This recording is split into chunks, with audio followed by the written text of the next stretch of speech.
జనగామ జిల్లా కేంద్రంలోని డీసీసీ కార్యాలయంలోని ఏర్పాటు చేసిన విలేకరుల సమావేశంలో డీసీసీ అధ్యక్షులు కొమ్మూరి ప్రతాప్ రెడ్డి మాట్లాడుతూ బీజేపీ పార్టీ వల్ల రాష్ట్రానికి నష్టం తప్ప ఎలాంటి ప్రయోజనం లేదు.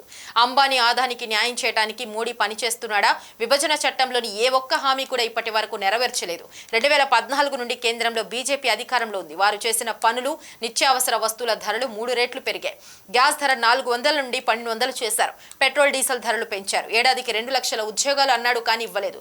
బడ్జెట్లో ఉత్తరాది రాష్ట్రాలతో సమాన వాటా ఇవ్వలేదు. బీజేపీ మత విద్వేషాలను రెచ్చగొడుతున్న పార్టీ. బీజేపీ 10 ఏళ్లలో తెలంగాణ రాష్ట్రానికి ద్రోహం చేసింది.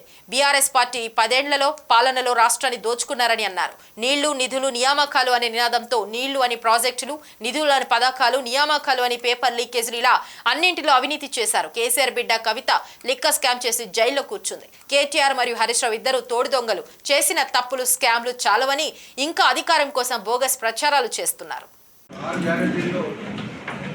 దాదాపు 5 అమలు చేసినాం. ఇంకొకటి రైతు రుణమాఫీ డీసీసీ అధ్యక్షుడు రేవంత్ రెడ్డి గారు ప్రతి మీటింగ్లో చెప్తున్నారు, ప్రతి దేవుని ఆలయం ముందు చెప్తున్నారు. ఆగస్టు 15 లోపల రైతులకు 2 లక్షల రూపాయలు రుణమాఫీ జరుగుతుందని తప్పకుండా జరుగుతుంది. రైతు బంధు ఆల్రెడీ వేయడం జరిగింది. ఎంత సిగ్గుశరం లేకుండా బిడ్డ ఒక మాజీ ముఖ్యమంత్రి బిడ్డ లిక్కం ఒక ఆడ స్త్రీ లిక్కర్ స్కామ్లో ఢిల్లీలో నిందితురాలై తిహార్ జైల్లో ఉన్నది. ఏ తల్లినా బిడ్డ తప్పు చేస్తే ఇంతకే వెళ్ళరు, లేకపోతే ఊరు నుంచి వెళ్ళిపోతారు, పట్టణం నుంచి వెళ్ళిపోతారు. అటువంటిది ఇంత పార్టీని తన సొంత కూతురు ఇక్కడ హైదరాబాద్లో చేసిన దందాలు చాలా ఉన్నాయి.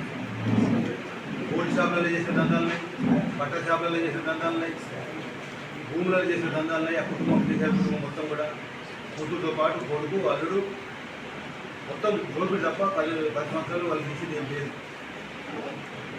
కానీ అవి ఒక్కొక్కటి ఇప్పుడు బయటపడుతున్నాయి. ఆ దోపిడీ నిర్ధారణ జరుగుతుంది. వాళ్ళకి తప్పకుండా కుటుంబ సభ్యులందరూ కూడా జైలు శిక్ష ఖాయం. కానీ ఆల్రెడీ ఇక్కడ కూతురు ఇప్పుడు జైల్లో ఉన్నది. అయినా కానీ సిగ్గుశరం లేకుండా కేసీఆర్ బస్సు యాత్ర పెట్టుకొని తిరుగుతూ ఉన్నాడు. నా బిడ్డ ఇక్కడ కేసులో తిహార్ జైల్లో ఉన్నది, మీరు నా పార్టీకి ఓటేయండి అని చెప్పి తిరుగుతున్నాడు. అంటే తెలంగాణ ప్రజలు అంత అమాయకులు అనుకుంటారా? నీ బిడ్డని జైల్లో తిరుగుతుందో తెలుసు కాబట్టి నీకు ఏ రకంగా గుర్తు చెప్పాలని చెప్తారు. ఈ 10 ఏళ్ళు అబద్ధాలతో మోసాలతో నమ్మించినావు తెలంగాణ ప్రజలను, అధికారం తీసుకున్నావు, దోసుకున్నావు, తెలంగాణను అప్పులపాలు చేసినావు. నీకు ఏ శిక్ష చేసినా తప్పదు. ప్రపంచంలో నీయంత నీచుడు కేసీఆర్ అంత నీచుడు, కేసీఆర్ కుటుంబం అంత నీచ కుటుంబం, అల్లుళ్ళతో పాటు ఇంకొక కుటుంబం ప్రపంచంలోనే లేదు. తెలంగాణ ప్రజల అమాయకత్వాన్ని, తెలంగాణ ప్రజల మంచి స్వభావాన్ని క్యాచ్ చేసుకొని మోసం చేసిండు. ఈరోజు 2,50,000 రూపాయలు రైతు రుణమాఫీ చేయడానికి మొన్ననే పోయిన నెలలే చేద్దామని చెప్పి ప్లాన్ చేస్తే నెలకు 6,000 నుంచి 10,000 కోట్ల రూపాయలు బిత్తికి కట్టాల్సి వస్తుంది మన ఈ ప్రభుత్వం. కేసీఆర్ చేసిన అప్పులో మరి ఎక్కడైనా కేసీఆర్ చేసిన అప్పులు ఉన్నాయి కానీ మరి ఏమైనా ఆస్తులు ఉన్నాయా? ఎక్కడ ఆస్తులు లేవు. కాళేశ్వరం ప్రాజెక్టు పెట్టా అన్నాడు, అది నిరుపయోగం అయింది. వేడిగడ్డ సంగతి అందరూ తెలుసు. మళ్ళీ దానికి కూడా దెబ్బలు వేసుకుంటా ఉన్నాడు. ఇవాళ స్టేట్మెంట్ ఇచ్చిండు, నేను ఒత్తుకుంటేనే, నేను నిలదీస్తేనే ఈ మన రైతు బంధు పడ్డది, రేపు రైతు రుణమాఫీ కూడా నేను ఇంటే నిలదీస్తా అని చెప్తున్నాడు. సిగ్గుందా ఏమన్నా? ఆయన ఎంతరోజు నిలదీయడానికి? ఆయన ప్రాణం ఎంత? ఆయన చేసింది మొత్తం 10 ఏళ్ళు మొత్తం అవినీతి అక్రమాలు. తెలంగాణలో డిమాండ్ చేసే హక్కు ఉన్నదా? డిమాండ్ చేసే శక్తి ఉందా? ఆ శక్తి అంతా పోయింది.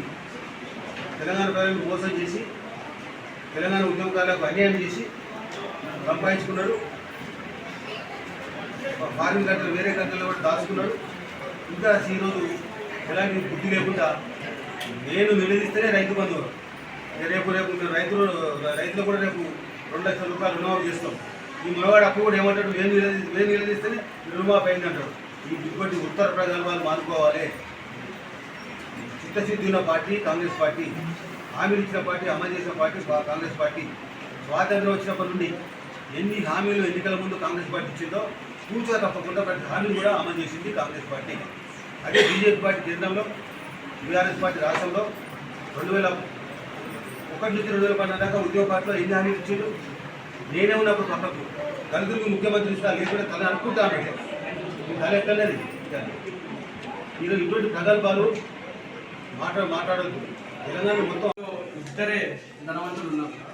జనరల్గా 20-80 రేషియో అంటారు. అంటే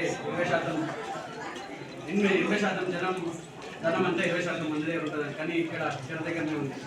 కాంగ్రెస్ పార్టీ అధికారంలోకి వచ్చినాక కులగణాలు ఎదురు చేస్తున్నాం. మనం ఎవరం ఎంతమందాం ఎస్సీ ఎస్టీ ఓబీసీ వారు చెంది మొత్తం 99% ఉంటే మనకి ఈరోజు ఏ ఫలాలు అందుతున్నాయి? అందుతలేవు. అందుకే ఒక ఎక్స్రే మనం ఎంతమంది ఉన్నామని తీసినాక ఆ ప్రకారం బడ్జెట్ కేటాయించి వాళ్ళ ఎదుగుదలకు కాంగ్రెస్ పార్టీ సహకరిస్తుంది. ఇంకొక విషయం అండి, మీరు ఎవరు కూడా ఏది మర్చిపోదు. ఒక క్రొనాలజికల్ ఆర్డర్ మీరు అర్థం చేసుకోండి. మనకు నోటుబందీ చేసింది. జనరల్గా మన దేశంలో ప్రజాస్వామ్యం అంటే ప్రజల వద్దల పాలన. ఎవరు కూడా లైన్లో నిల్చోలేదు. పేద ప్రజలే బాధపడ్డారు. దాని తర్వాత జిఎస్టీ. మనం ఏం దందా చేస్తున్నామో వాళ్ళందరికీ తెలుసు. మన అకౌంట్లో పైసలు పడడమే ఆలస్యం, కానీ జిఎస్టీ ద్వారా వాళ్ళు గుంజుకోవడం. సరే తీసుకున్నారు. ఆ జిఎస్టీ మళ్ళీ మన రాష్ట్రానికి రావాలి, మన అభివృద్ధి కోసం. మనకు 43 పైసలు ఇస్తున్నారు. మనం వేడుకోవాల్సి వస్తుంది. కానీ కేంద్రంలో మన ప్రభుత్వం ఉంటే మన డబ్బులు మనకు వస్తాయి. అది మీరు ఆలోచించాల్సిన అవసరం ఎంతైనా ఉన్నది. అది కాకుండా దాని తర్వాత 2 ఏళ్ళు కోవిడ్. 2 ఏళ్ళు కోవిడ్లో ప్రతి ఒక్కరం మన ప్రాణాలు గుప్పెట్లో పెట్టుకుని బతికినాం.